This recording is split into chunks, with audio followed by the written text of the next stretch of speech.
Ayant traversé Amphipolis et Apollonia, ils arrivèrent à Thessalonique, où les Juifs avaient une synagogue. Suivant son habitude, Paul entra chez eux. Pendant 3 Shabbats, il discuta avec eux à partir des Écritures, dont il ouvrait le sens pour établir que le Christ devait souffrir et ressusciter d'entre les morts. Il ajoutait « Le Christ, c'est ce Jésus que moi je vous annonce. » Quelques-uns d'entre eux se laissèrent convaincre et s'attachèrent à Paul et à Silas, avec une grande multitude de Grecs qui adoraient Dieu et avec un bon nombre de femmes de notables. Mais les Juifs, pris de jalousie, ramassèrent sur la place publique quelques vauriens. Ayant provoqué des attroupements, ils semaient le trouble dans la ville. Ils marchèrent jusqu'à la maison de Jason, à la recherche de Paul et de Silas, pour les faire comparaître devant le peuple. Ne les trouvant pas, ils traînèrent Jason et quelques frères devant les magistrats, en criant « Ceux qui ont semé le désordre dans le monde entier, voilà qui sont ici. » Et Jason les accueille. Ils contreviennent tous aux édits de l'empereur en disant qu'il y a un autre roi, Jésus. Ces Juifs jetèrent alors le trouble parmi la foule et les magistrats qui entendaient cela.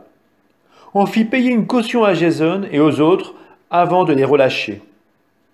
Aussitôt, les frères firent partir de nuit vers Bérée Paul et Silas, qui, dès leur arrivée, se rendirent à la synagogue des Juifs.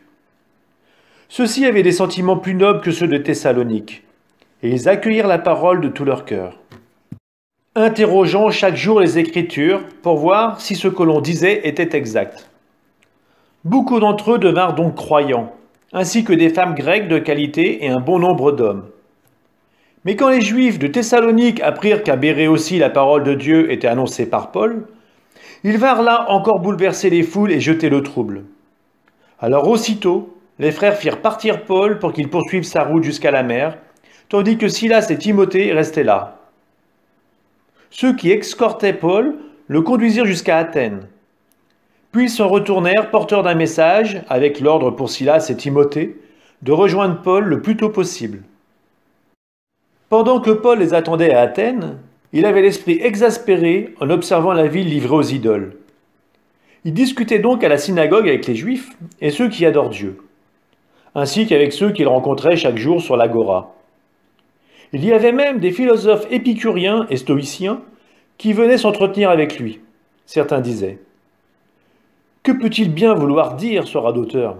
Et d'autres « On dirait un prêcheur de divinités étrangères. » Il disait cela parce que Paul se faisait le messager de Jésus et de résurrection. Ils vinrent le prendre pour le conduire à l'aréopage. Ils lui disaient « Pouvons-nous savoir quel est cet enseignement nouveau que tu proposes ? Tu nous rebats les oreilles de choses étranges, nous voulons donc savoir ce que cela signifie. » Tous les Athéniens, en effet, ainsi que les étrangers de passage, ne consacraient leur temps à rien d'autre que de dire ou écouter la dernière nouveauté. Alors Paul, debout au milieu de l'aréopage, fit ce discours. « Athéniens, je peux observer que vous êtes en toutes choses des hommes particulièrement religieux. En effet, en me promenant et en observant vos monuments sacrés, j'ai même trouvé un autel avec cette inscription « Au Dieu inconnu ». Or, ce que vous vénérez sans le connaître, voilà ce que moi, je viens vous annoncer. Le Dieu qui a fait le monde et tout ce qu'il contient, lui qui est Seigneur du ciel et de la terre, n'habite pas des sanctuaires faits de mains d'hommes. Il n'est pas non plus servi par des mains humaines, comme s'il avait besoin de quoi que ce soit, lui qui donne à tous la vie, le souffle et tout le nécessaire.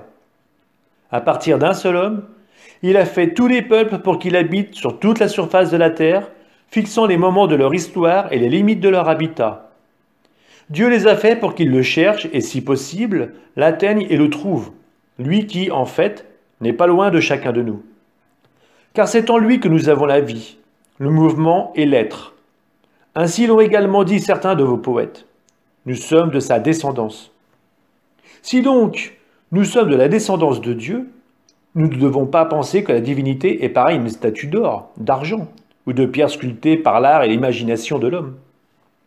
Et voici que Dieu, sans tenir compte des temps où les hommes l'ont ignoré, leur enjoint maintenant de se convertir tous et partout. En effet, il a fixé le jour où il va juger la terre avec justice par un homme qu'il a établi pour cela, quand il a accrédité auprès de tous en le ressuscitant d'entre les morts. Quand ils entendirent parler de résurrection des morts, les uns se moquaient, et les autres déclarèrent : Là-dessus, nous t'écouterons une autre fois. C'est ainsi que Paul, se retirant du milieu d'eux, s'en alla. Cependant, quelques hommes s'attachèrent à lui et devinrent croyants. Parmi eux, il y avait Denis, membre de l'Aréopage, et une femme nommée Damaris, ainsi que d'autres avec eux.